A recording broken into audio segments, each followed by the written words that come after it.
Video के इस भाग में हम 1998 में प्रकाशित अमेरिकी लेखक रॉबर्ट ग्रीन की एक पुस्तक द 48 लॉज ऑफ पावर अर्थात शक्ति के 48 नियम के नियमों में से नियम 5 प्रतिष्ठा पर बहुत कुछ निर्भर करता है, हर कीमत पर इसकी रक्षा करें के बारे में जानकारी दे रहे हैं, जिसमें विचार यह है कि प्रतिष्ठा शक्ति की नींव है।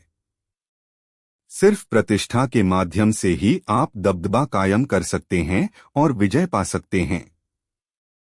एक बार भी फिसल जाने पर आप असुरक्षित हो जाएंगे और आप पर सभी दिशाओं से हमला होने लगेगा। ऐसी प्रतिष्ठा बनाएं कि उस पर कोई हमला न कर सके। हमेशा संभावित हमलों के बारे में सचेत रहें और उनके होने से पहले ही उन्हें खत्म कर दें। इस दौरान अपने शत्रुओं की प्रतिष्ठा में सेंध लगाकर उन्हें नष्ट करना सीखें। फिर दूर खड़े हो जाएं और जनता को उनकी आलोचना करने दें। शक्ति की कुंजी। हमारे चारों तरफ के लोग, भले ही वे हमारे सबसे पक्के दोस्त हों, हमेशा कुछ हद तक रहस्यमय और अबूझ रहते हैं। उनके चरित्र में ऐसे खुफिया गलियारे होते हैं जिन्हें वे प्रकट नहीं करते हैं। अगर हम इस बारे में ज्यादा सोचेंगे तो हम परेशान हो जाएंगे, क्योंकि जब तक हम उन्हें पूरी तरह से नहीं जानते हैं तब तक हम उनका मूल्यांकन कैसे कर सकते हैं। इसलिए हम इस तथ्य को नजरअंदाज कर देते हैं और सिर्फ दिखावे के आधार पर ही लोगों का मूल्यांकन करते हैं। हमारे मूल्यांकन का आधार वह होता है जो हमारी आंखों को साफ नजर आता है। कपड़े, मुद्राएं, शब्द, कार्य, समाज में प्रदर्शन ही हमारे सारे मूल्यांकनों का पैमाना होता है। आप किसी दूसरे तरीके से विश्वास उत्पन्न नहीं कर सकते। आपकी एक गलती या आपके हुलिये में एक भी अजीब या अकस्मात परिवर्तन विनाशकारी साबित हो सकता है। इस वजह से यह बेहद महत्वपूर्ण है कि आप खुद अपनी प्रतिष्ठा बनाएं और उसे बनाए रखें। यह प्रतिष्ठा दिखावे के एक खतरनाक खेल में आपकी रक्षा करेगी। यह प्रतिष्ठा लोगों की पैनी आंखों को यह पता नहीं चलने देगी कि आप सचमुच कैसे हैं। इससे आप दुनिया से अपनी शर्तों पर अपना मूल्यांकन करवाते हैं। यह स्थिति सचमुच सशक्त है। 15वीं शताब्दी के मॉन्टेन के अनुसार, जैसा सिसरो ने कहा है, जो लोग शोहरत के खिलाफ बहस करते हैं वे भी इसके विरोध में ऐसी किताबें लिखना चाहते हैं जिनके कवर पर उनका नाम हो। शोहरत का विरोध करते हुए भी वे मशहूर होना चाहते हैं। हर चीज का आदान प्रदान होता है।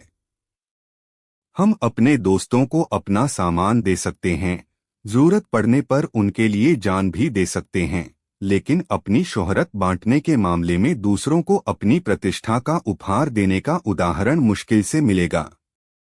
फ्रेडरिक नीत्शे का कथन है कि बुरी प्रतिष्ठा के मुकाबले बुरे विवेक का सामना करना आसान होता है। शुरुआत में आपको किसी एक विशेष गुण की प्रतिष्ठा बनाने के लिए मेहनत करना चाहिए, चाहे यह उदारता हो या ईमानदारी या चतुरता। वह गुण आपको दूसरों से अलग कर देता है और इसके कारण दूसरे आपके बारे में बातें करने लगते हैं। इसके बाद आप अपनी प्रतिष्ठा का प्रचार ज्यादा से ज्यादा लोगों में करें, हालांकि यह काम बहुत समझदारी से करना चाहिए। धीरे धीरे प्रतिष्ठा बनाए और इसकी नींव मजबूत बनाए। कुछ समय बाद जंगल में लगी आग की तरह तेजी से फैल जाएगी। ठोस प्रतिष्ठा आपके वजन को बढ़ाती है और आपकी मेहनत के बिना आपकी शक्तियों को बढ़ा चढ़ाकर दिखाती है।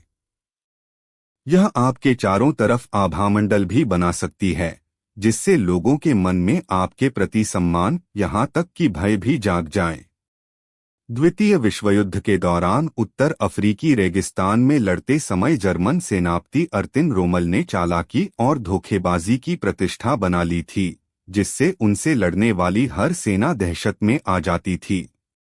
हालांकि उनकी सेना मुट्ठी भर बची थी और ब्रिटिश टैंकों की संख्या उनसे 5 गुना ज्यादा थी, लेकिन रोमल के आने की खबर सुनते ही पूरे के पूरे शहर खाली हो जाते थे।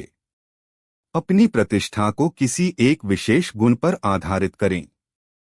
यह इकलौता गुण चाहे कार्यकुशलता हो या आकर्षण विजिटिंग कार्ड की तरह आपका परिचय देता है और लोगों पर जादू कर देता है। प्रतिष्ठा किसी खजाने की तरह कीमती है, इसलिए इसे सावधानी पूर्वक हासिल करें और सुरक्षित रखें। खासकर शुरुआत में आपको दृढ़ता से इसकी रक्षा करनी चाहिए और इस पर होने वाले हमलों का पहले से ही अनुमान लगा लेना चाहिए।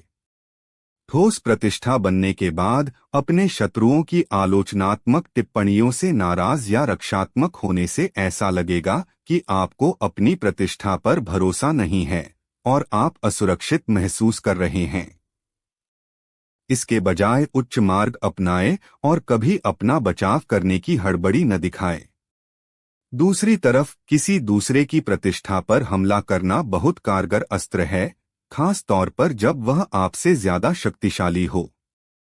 इस तरह के युद्ध में नुकसान उसी का होता है, क्योंकि खोने के लिए उसी के पास ज्यादा होता है। अगर वह आप पर पलटकर हमला करेगा तो उसके सामने एक छोटा लक्ष्य होगा, क्योंकि आपकी प्रतिष्ठा अभी कम है। लेकिन इस रणनीति का प्रयोग बहुत सूझबूझ से करना चाहिए। यह नहीं लगना चाहिए कि आप ऊंचे प्रतिशोध में उलझ रहे हैं। अगर आप चतुराई से अपने दुश्मन की प्रतिष्ठा को धूमिल नहीं कर पाए तो अनजाने में ही आप अपनी प्रतिष्ठा को धूमिल कर लेंगे। कभी भी किसी पर हमला करते समय ज्यादा दूर तक न जाएं, क्योंकि इससे उसकी गलतियों पर कम और आपके प्रतिशोध पर ज्यादा ध्यान देने लगेंगे। अगर आपकी प्रतिष्ठा ठोस बन चुकी हो तो अपने विरोधी को कमजोर करने के लिए अधिक सूक्ष्म रणनीतियों का प्रयोग करें, जैसे व्यंग्य या मखौल। इससे लोग आपको मजेदार मस्खरा मानने लगेंगे। शक्तिशाली शेर अपने रास्ते में आने वाले चूहे के साथ मजे लेता है।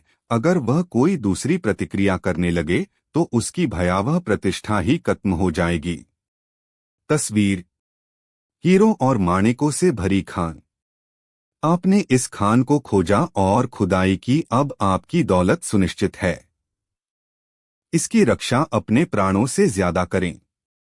हर दिशा से डकैत और चोर इसे लूटने के लिए आएंगे।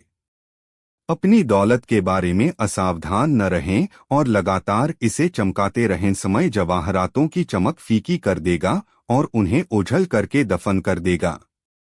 विशेषज्ञ की राय। इसलिए मैं यह चाहूंगा कि हमारा दरबारी चतुराई और निपुणता से अपने आंतरिक मूल्य को बढ़ाए और वह सुनिश्चित करे कि जब वह नए अनजान देशों में जाए तो उसकी अच्छी प्रतिष्ठा उससे पहले ही वहां पहुंच जाए। बहुमत की राय पर आधारित शोहरत बहुत महत्वपूर्ण होती है। इससे व्यक्ति में विश्वास जागता है।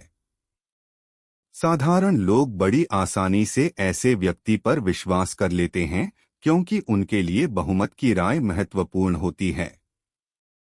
वीडियो के इस भाग में हमने शक्ति के 48 नियम के नियमों में से नियम 5 प्रतिष्ठा पर बहुत कुछ निर्भर करता है, हर कीमत पर इसकी रक्षा करें के बारे में विस्तार से जाना। वीडियो के अगले भाग में हम नियम 6 हर कीमत पर सबका ध्यान आकर्षित करें के बारे में विस्तार से जानेंगे।